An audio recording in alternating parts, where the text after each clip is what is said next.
Welcome to V3 news లక్ష్యం సమాజ్ హితం నేను స్వాతి ముందుగా బులెటిన్ లో హెడ్లైన్స్ చూద్దాం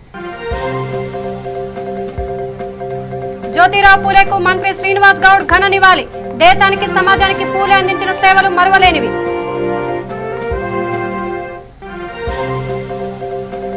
నెల్లూరు జిల్లా సుల్లూరుపేటలో చంద్రబాబు ఎన్నికల ప్రచారం సీఎం జగన్పై తీవ్ర స్థాయిలో మండిపాటు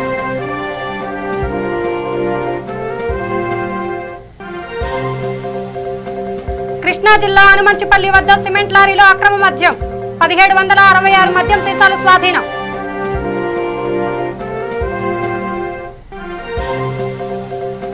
మహబూబ్నగర్ జిల్లాలో సోమిబాయి మిస్సింగ్ కేసును వేధించిన పోలీసులు నగల కోసం దారుణ హత్య చేసిన రాహుల్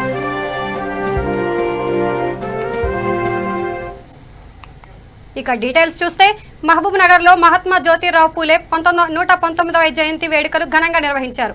దీనిలో భాగంగా మంత్రి శ్రీనివాస్ గౌడ్ చిత్రపటానికి పూలమాల వేసి ఘనంగా నివాళులర్పించారు. దేశానికి సమాజానికి పూలే అందించిన సేవలను ఈ సందర్భంగా మంత్రి గుర్తు చేసుకున్నారు. వర్ణ వివక్షను రూపుమాపటం కోసం దళిత బహుజన మహిళా వర్గాల అభ్యున్నతి కోసం మహాత్మా పూలే ఆచరించిన కార్యాచరణ మహోన్నతమైనదన్నారు. మహాత్మా జ్యోతిరావు పూలే ఆలోచన విధానాన్ని పూర్తిగా తెలంగాణ ప్రభుత్వం సీఎం కేసీఆర్ రాష్ట్రంలో అమలు చేస్తున్నారని పేర్కొన్నారు.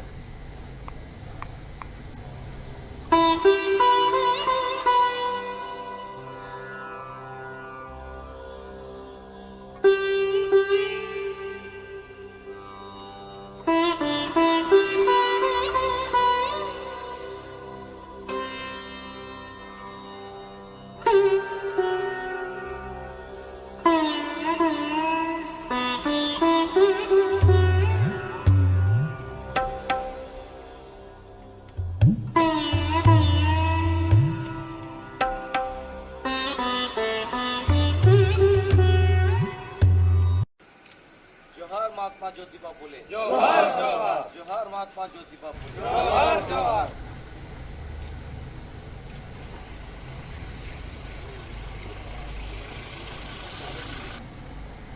ఇక తిరుపతి పార్లమెంట్ నియోజకవర్గ పరిధిలోని నెల్లూరు జిల్లా సుల్లూరుపేటలో టీడీపీ అధినేత చంద్రబాబు నాయుడు ఎన్నికల ప్రచారం నిర్వహించారు. ఈ సందర్భంగా బస్టాండ్ కూడలిలో నిర్వహించిన బహిరంగ సభలో ఆయన మాట్లాడారు. ఏపీ సీఎం జగన్ పై ఆయన తీవ్ర స్థాయిలో ధ్వజమెత్తారు. ముఖ్యమంత్రి జగన్ రెడ్డి రాష్ట్రంలో రాజారెడ్డి రాజ్యాంగం తెచ్చేందుకు ప్రయత్నిస్తున్నారని అన్నారు. సీఎంగా తన రికార్డును బ్రేక్ చేయడం ఎవరి వల్ల కాదని చంద్రబాబు పేర్కొన్నారు. ప్రజా వ్యతిరేక విధానాలు అవలంబిస్తున్న వైసీపీ ప్రభుత్వానికి బుద్ధి చెప్తామని అన్నారు.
మామూలు ప్యాకెట్ 100 రూపాయలు.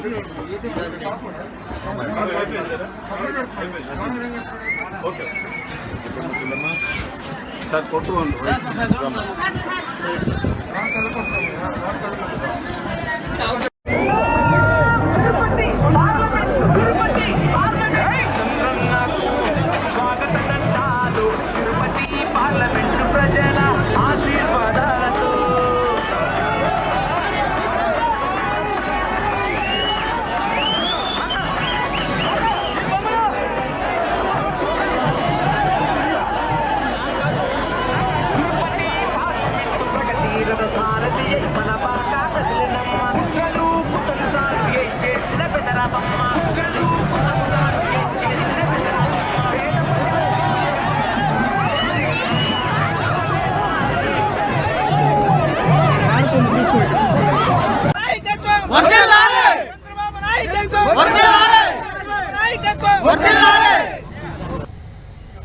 ఇక కృష్ణా జిల్లా జగ్గైపేట మండలం హనుమంచుపల్లి వద్ద సిమెంట్ లారీలో అక్రమంగా తరలిస్తున్న 1766 మద్యం సీసాలను స్వాధీనం చేసుకున్నారు జగ్గైపేట పోలీసులు. కోదాడ నుంచి ఉయ్యూరు వెళ్తున్న సిమెంట్ లారీ లోడ్లో అక్రమ మద్యం తరలిస్తున్నారన్న సమాచారంతో వాహనాన్ని తనిఖీ చేయగా మద్యం బాటిళ్లు బయటపడ్డాయి. దీనిపై పోలీసులు కేసు నమోదు చేసి దర్యాప్తు చేస్తున్నారు.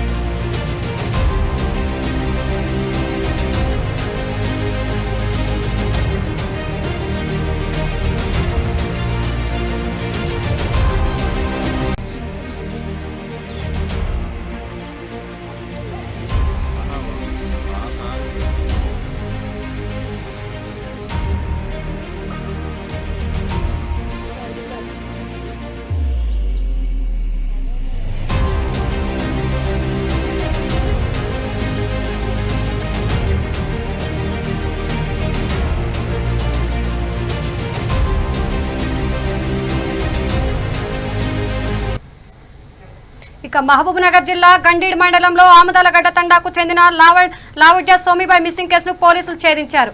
ఆమెతో సంబంధం ఉన్న ఉత్తరప్రదేశ్ కు చెందిన యువకుడు నగల కోసం హత్య చేసినట్లు తెలిపారు. ఈ సందర్భంగా ఎస్ఐ రాముడు మాట్లాడుతూ సోమిబాయి ఈ నెల 5వ తేదీన 10 తులాల బంగారం ఆభరణాలను తీసుకుని బ్యాంకులో గోల్డ్ లోన్ తీసుకుంటానని ఇంట్లో నుంచి వెళ్లింది. ఎంతకు ఇంటికి రాకపోవడంతో కుటుంబ సభ్యులు పోలీసులకు ఫిర్యాదు చేశారు. దీంతో సీసీ ఫుటేజ్ల ఆధారంగా పోలీసులు నిందితుడిని అదుపులోకి తీసుకున్నారు.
ఇక చిరుధాన్యాల శాఖాహార ఫలాహారక శాఖను ఎల్బీ నగర్లోని metro railway station SBI bank వద్ద 3వ ఫ్రాంచైజీ బ్రాంచ్ను ఏర్పాటు చేశారు.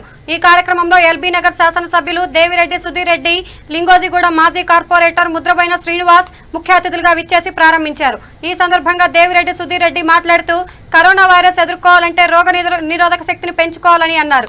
అది బలమైన ఆహారం, చిరుధాన్యాల వలనే దోహదపడతాయని అన్నారు. కావున ప్రతి ఒక్కరూ వ్యాధి నిరోధక శక్తిని పెంచుకోవాలని అన్నారు.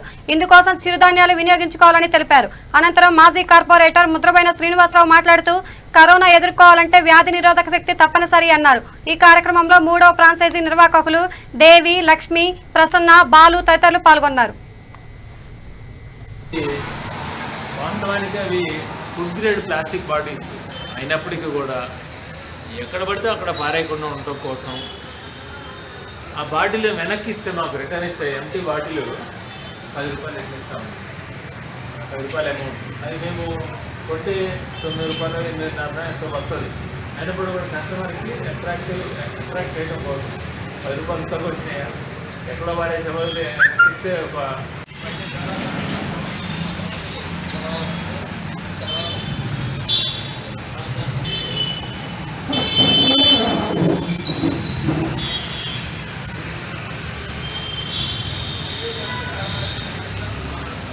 బాగా వచ్చినట్టు ముగ్గులో కదా, బాగా వచ్చినట్టు ముగ్గులో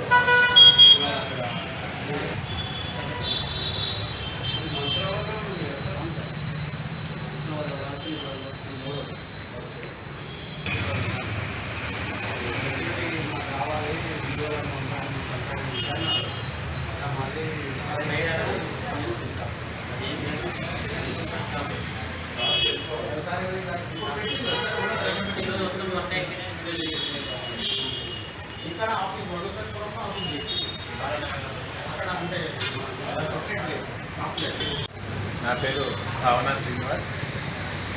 మొదటి ముద్ద చిరుధాన్యాల పలహారశాల వ్యవస్థాపక చైర్మన్. మొదటి ముద్ద యొక్క ఉద్దేశం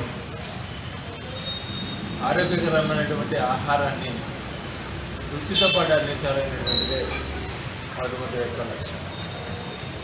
ఇవాళ ఎవరు చూసినా కానీ ఇవి నేను సైతం రుచి లేనిదే అది ఎంత ఆరోగ్యమైనా సరే లోపల బోధపడేస్తుంది. కాబట్టి మేము 6 సంవత్సరాలుగా రీసెర్చ్ చేసి రుచిగా ఆరోగ్యాన్ని ఇవ్వాలని చెప్పే తాపత్రయంతో ఈ మొదటి ముద్దను ప్రారంభించడం జరిగింది 6 సంవత్సరాలు. అనసల్పురం ప్రాంతంలో వినియోగదారుల ఆదరాజ్ఞానాలను పొంది దాని తర్వాత సహారా, దాని తర్వాత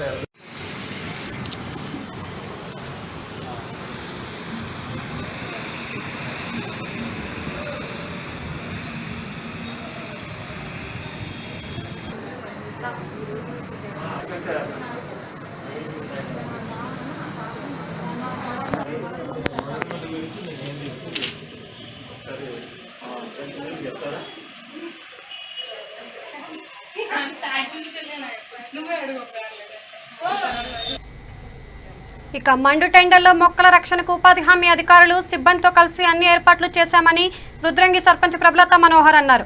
మండల కేంద్రంలోని నర్సరీలో మొక్కలకు కాపాడుకునేందుకు చలువ పందిళ్లు, గ్రీన్ నైట్ వేశామని నిరంతరం నీటిని సరఫరా చేస్తున్నామని అన్నారు.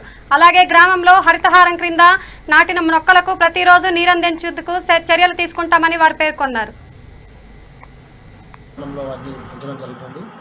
నర్సరీలో హోమ్ నీడ్స్ సంబంధించిన మొక్కలు కానీ రేపు రానున్న జూన్ మాసంలో మనము హరితహారంలో భాగంగా పెట్టుకోవడం కోసం మొక్కలు సమృద్ధిగా పెంచుతున్నాం. దానికి ఎండ వేడి ఉష్ణోగ్రతలు ఎక్కువ ఉండకుండా షేడ్ నెట్లు ఏర్పాటు చేయడం జరిగింది. అదేవిధంగా దాని సంరక్షణ కోసం ఎప్పుడు ఒక ఇద్దరు లేబర్లు అక్కడ నియమించి దానికి పూర్తి బాధ్యత వహించే విధంగా వారిని నియమించడం జరిగింది.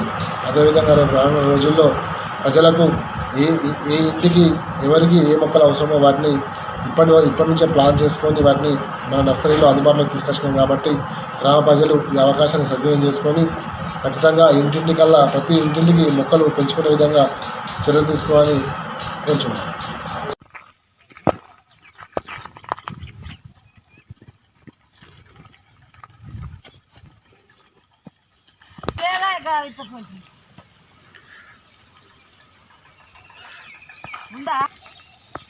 ఎంతమంది పని చేస్తారు?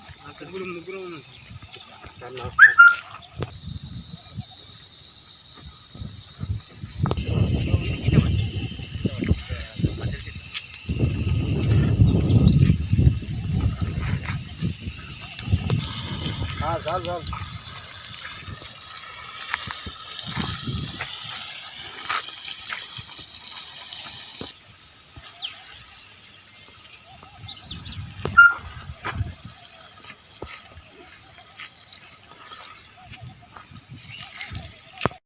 గ్రామంలో గ్రామ పంచాయతీ ఆవరణలో ఏర్పాటు చేసినటువంటి నర్సరీ. ఇక private professional degree lecturers association Telangana lecturers forum ఓ విన్నపం చేశారు. ఈ సందర్భంగా Peddapalli private teachers and lecturers association అధ్యక్షుడు, తెలంగాణ లెక్చరర్స్ ఫోరం జిల్లా అధ్యక్షుడు డాక్టర్ అశోక్ కుమార్ మాట్లాడుతూ లాక్డౌన్ కారణంగా వేతనాలు అందక కష్టాలు పడుతున్న ప్రైవేటు విద్యా సంస్థల అధ్యాపకులను, బోధనేతర సిబ్బందిని ఆదుకోవాలని కోరారు. కరోనా కారణంగా విద్యా సంస్థలు మూతపడటంతో జీతాలు లేక ఇబ్బంది పడుతున్న టీచర్ల మాదిరిగానే తాము కుటుంబాన్ని పోషించుకునే స్థితిలో కొట్టుమిట్టాడుతున్నామని ఆవేదన వ్యక్తం చేశారు. రాష్ట్ర ప్రభుత్వం ప్రైవేట్ లెక్చరర్లకు కాలేజీలకు మళ్లీ తెరిచే వరకు నెలకు 15,000 రూపాయలను ప్రభుత్వం ఇవ్వాలని, లేకుంటే రానున్న రోజుల్లో ఆత్మహత్యలు పెరిగే అవకాశం ఉందని అన్నారు. ఈ కార్యక్రమంలో Peddapalli private teachers and lecturers association Telangana lecturers forum జిల్లా అధ్యక్షుడు డాక్టర్ అశోక్ కుమార్, రమేష్, సతీష్, శ్రీధర్, సుమత్ తదితరులు పాల్గొన్నారు. కూడా చేసుకున్నాడు. సో దీన్ని దృష్టిలో ఉంచుకొని ముఖ్యమంత్రి గారు మా యొక్క ఉపాధ్యాయుల పైన దృష్టి ఉంచి మమ్మల్ని కూడా ఆదుకోవాలని, అదేవిధంగా ఇప్పుడున్న ప్రస్తుత తరుణంలో ఉపాధ్యాయుడు అనేవాడు చాలా ముఖ్యమైన పాత్ర పోషిస్తాడు. సో ఇప్పుడున్న తరుణంలో ఆన్లైన్ క్లాసుల ద్వారా చాలామంది విద్యార్థులకు విద్యను అందిస్తూ భారంగా వారి కుటుంబాన్ని కూడా పోషించుకోవడంలో చాలామంది ఇబ్బంది పడుతున్నారు. సో దీన్ని గమనించాలి. అదేవిధంగా ఉపాధ్యాయులు అనేవారు చాలా మంచి పాత్ర పోషిస్తారు. తల్లిదండ్రుల తర్వాత ఉపాధ్యాయులు అనేవారు సో గొప్ప పాత్ర పోషిస్తారు. తల్లిదండ్రులు ఏ విధంగా అయితే చూసుకుంటారో అదేవిధంగా ఉపాధ్యాయులు కూడా పిల్లల్ని చూసుకుంటేనే మన భావిదేశ పౌరుల నిర్మాణంలో వారి యొక్క పాత్ర ఉంటుంది. సో భావిదేశ పౌరుల నిర్మాణంలో ఈ పాత్ర పోషిస్తున్న ఉపాధ్యాయులు ఇలాంటి ఇబ్బందులు పడుతున్నారు కనుక సో దాన్ని గుర్తుంచుకొని మాకు కూడా 15,000 రూపాయలు నెలకి పారితోషికం ఇవ్వాలని, అదేవిధంగా మా యొక్క ఉపాధ్యాయుల యొక్క తెలంగాణ లెక్చరర్స్ ఫోరం జిల్లా అధ్యక్షుడిగా నిన్న ప్రకటించిన ఇక తిరుపతి ఉప ఎన్నికల ప్రచారంలో భాగంగా నెల్లూరు జిల్లా గూడూరులో టీడీపీ నేతలు రోడ్ షో నిర్వహించారు. ఈ కార్యక్రమానికి ముఖ్య అతిథులుగా మాజీ మంత్రి అమర్నాథ్ రెడ్డి, మాజీ ఎమ్మెల్యే పాసిం సునీల్ కుమార్, పార్లమెంట్ అభ్యర్థి పనబాక లక్ష్మి పాల్గొన్నారు. ఈ సందర్భంగా చేనేత కుటుంబాల వద్దకు వెళ్లి వారి సమస్యలు అడిగి తెలుసుకున్నారు.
ఇక ఏపీ సీఎం జగన్ ప్రభుత్వ సలహాదారు సజ్జల రామకృష్ణారెడ్డిలపై టీడీపీ సీనియర్ నేత వర్ల రామయ్య పోలీసులకు ఫిర్యాదు చేశారు.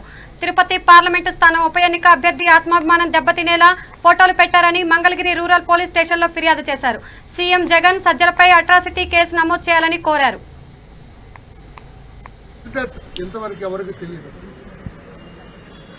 ఒక దళిత మ్యాజిస్ట్రేట్ నాకు అన్యాయం జరుగుతుందంటే అతని ముద్దాయిల మీద యాక్షన్ లేదు. పైగా మంత్రి గారు ఒక ఆయన మాట్లాడతాడు, వాడో పిచ్చోడు, వాడో దరిద్రుడు, వాడొక పనికిరాని వాడు. ఎవరిని ఒక దళిత మ్యాజిస్ట్రేట్ ని కష్టపడి చదువుకొని మ్యాజిస్ట్రేట్ స్థాయికి చేరిన ఒక దళిత వర్గానికి చెందిన ఎడ్యుకేటెడ్ పర్సన్ ని ఒక అవగాహన రాయిచ్చుడు, ఒక బందిపోటు లాంటి మంత్రి వాడు వీడని మాట్లాడతాడు. No action. మాస్క్ పెట్టుకోలేదని మాస్క్ పెట్టుకోలేదని ఒక దళిత యువకుడిని ఇష్టం వచ్చినట్లు పోలీసులు బాధ్యత చచ్చిపోయినాడు. No action. ఈ రకంగా ఎన్నో కేసుల్లో దళితుల మీద దాడుల్లో చర్యలు తీసుకోకపోగా వైఎస్ఆర్సీపీ అధ్యక్షుడు రాష్ట్ర ముఖ్యమంత్రి గౌరవ జగన్మోహన్ రెడ్డి గారు నా కాళ్ళు పట్టుకొని నాకు ఫిజియోథెరపీ చేసే ఒక దళితుడికి తిరుపతి పార్లమెంటు సీట్ ఇచ్చారు. ఓకే, నీ కాళ్ళు పట్టుకున్న డాక్టర్కి, నీకు ఫిజియోథెరపీ చేసిన దళిత డాక్టర్కి నువ్వు సీట్ ఇచ్చావు. ఓకే, మరి ఇదేంట ఈ పోస్టింగ్ అంటే ఎందుకు తెలియాలా? అంటే అవసరమా? భారతదేశం అంతా తెలియాలా? ఇదిగోండి ఇక్కడ డాక్టర్ గురుమూర్తి ఆయన పాదాల దగ్గర కూర్చొని మైకిల్ తెచ్చాడు. అట్లా వాయిస్ నా వాయిస్ కొంచెం దించండి, ఫోటో క్లియర్ గా దించాము. ఇది కూడా దించు. ఇక్కడ చూడండి, వైఎస్ఆర్ కాంగ్రెస్ పార్టీ అధ్యక్షుడు జగన్మోహన్ రెడ్డి గారి కుర్చీ పైన దళిత వర్గానికి చెందిన డాక్టర్ గురుమూర్తి ఆయన పాదాలెత్తుతూ ఆయన పాదాల దగ్గర ఈ ఫోటో పెట్టడంలో ఆంతర్యం ఏమిటని నేను అడుగుతున్నా. వాళ్ళ పోర్టల్ ఏమైంది? YSRCP digital wing. This is the portal Facebook లో. దీన్ని వైఎస్ఆర్ పార్టీ అధ్యక్షుడు జగన్మోహన్ రెడ్డి గారు క్లోజ్ గా మానిటర్ చేసేది ఆ పార్టీ ప్రధాన కార్యదర్శి సజ్జల రామకృష్ణారెడ్డి గారు. వాళ్ళిద్దరిని అడుగుతున్నాను నేను. దళిత వర్గాలను కించపరచాలనే కదా, దళిత వర్గాలు మా కాళ్ళ దగ్గర ఉంటాయని చెప్పడం కోసమే కదా, దళిత వర్గాల్ని నా కాళ్ళ దగ్గర పెట్టుకొని నొక్కుతున్నానని చెప్పడం కోసమే కదా, దళిత వర్గాలు ఎప్పటికైనా నా కాళ్ళు ఒత్తవలసిందని చెప్పడం కోసమే కదా ఇది. What made you to send this poster in Facebook? Facebook లో కోట్లాది మందికి పంపవలసిన అవసరమే ఉంది. ఈ రోజున రాష్ట్రంలోని దళిత వర్గాల మనసులన్నీ గాయపడ్డాయి. ఈ రోజున దళిత వర్గాలని కాళ్ళ దగ్గర ఉన్నారని చెప్పడం కోసం గౌరవ జగన్మోహన్ రెడ్డి గారు మీరు ఇది పెట్టారు, అవునా కాదా అని చెప్పి నేను అడుగుతున్నా. అందుకే ఈ రోజున పోలీస్ స్టేషన్కి వచ్చా, మంగళగిరి ఎస్హెచ్ఓ గారి దగ్గరకు వచ్చా, కంప్లైంట్ ఇచ్చా, ఇది చూపించా. పాపం ఎస్ఐ గారు ఉన్నారు, ఆయన కూడా తీసుకున్నారు. ఇదంతా జాగ్రత్తగా పరిశీలిస్తామన్నారు. సముచిత నిర్ణయం తీసుకొని యాక్షన్ తీసుకుంటా ఉన్నారు. ఇక యాక్షన్ తీసుకోవటానికి ఎవరిని అడగాల్సిన పని లేదు, ఏమీ ఆలోచించవలసిన పని లేదు. జగన్మోహన్ రెడ్డి గారు అగ్ర కులానికి చెందిన ఆయన పైన ఉన్నాడు. దళిత జాతికి చెందిన డాక్టర్, నా వాయిస్ వెళ్తుంది ఎందుకు కంగారు మీకు, దళిత జాతికి చెందిన గురుమూర్తి ఆయన కాళ్ళ దగ్గర ఉన్నాడు. ఇంతకంటే ఏం కావాలా?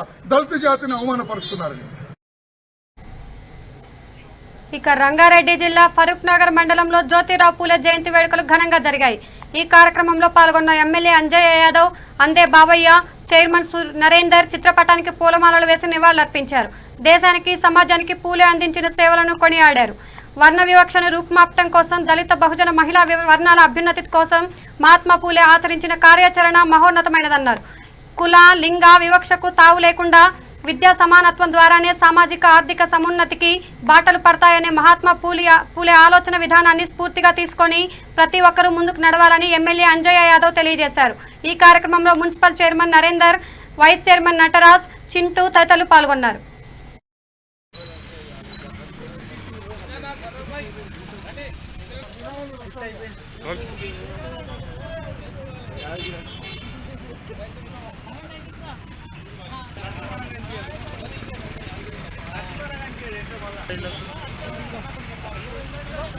నేను ఒక న్యూస్ పెడదాం అనుకుంటున్నా.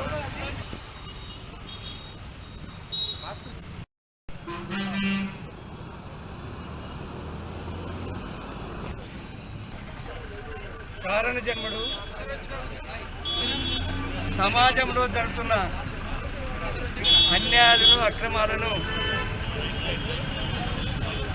తొలగించటకై జన్మనెత్తిన మహాత్ముడు జ్యోతిరావు పూలే గారి 194వ సంవత్సర జయంతి ఉత్సవాలను ఈరోజు పట్టణాల్లో పల్లెలలో కూడా ప్రతి వ్యక్తి కులము తలము లేకుండా అందరు కలిసి, ఎందుకంటే అన్ని కులాల్లో కూడా మార్పులు తెచ్చిన మహాత్ముడు, సమ సమాజం కావాలని కోరుకున్న మహాత్ముడు. కాబట్టి ఆయన జయంతి ఉత్సవాలను ఘనంగా జరుపుకున్నారు. చాలామంది సంతోషంగా, కొంతమంది యువకులు అయితే ఎల్జలగా చూసిన మేము జ్యోతిరావు పూలే ఆశయాలను కొనసాగిస్తాం, తప్పకుండా మేము ఆయన చెప్పిన సిద్ధాంతాలే పాటిస్తామని ప్రతిజ్ఞ చేశారు. కాబట్టి అప్పుడప్పుడు ఇటువంటి కారణ జన్ములు వీళ్ళు జన్మిస్తేనే సమాజంలో పొరపాటు లేకుండా, హెచ్చుతగ్గులు లేకుండా జరిగే అన్యాయాలను అరికట్టే అవకాశాలు వస్తాయి.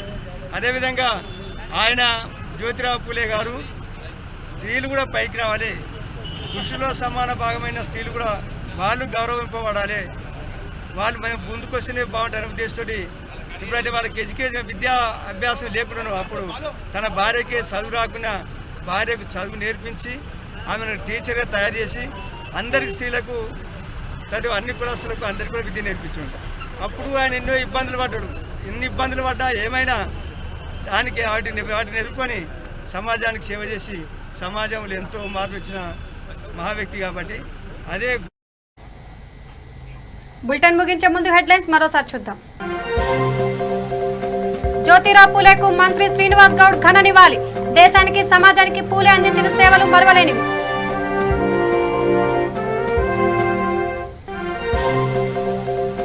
నెల్లూరు జిల్లా సుల్లూరుపేటలో చంద్రబాబు ఎన్నికల ప్రచారం. సీఎం జగన్పై తీవ్ర స్థాయిలో మండిపాటు.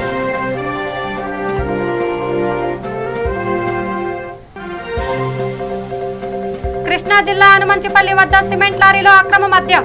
1766 మద్యం సీసాలు స్వాధీనం.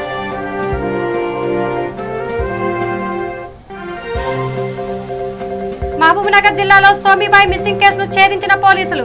నగల కోసం దారుణ హత్య చేసిన రాహుల్.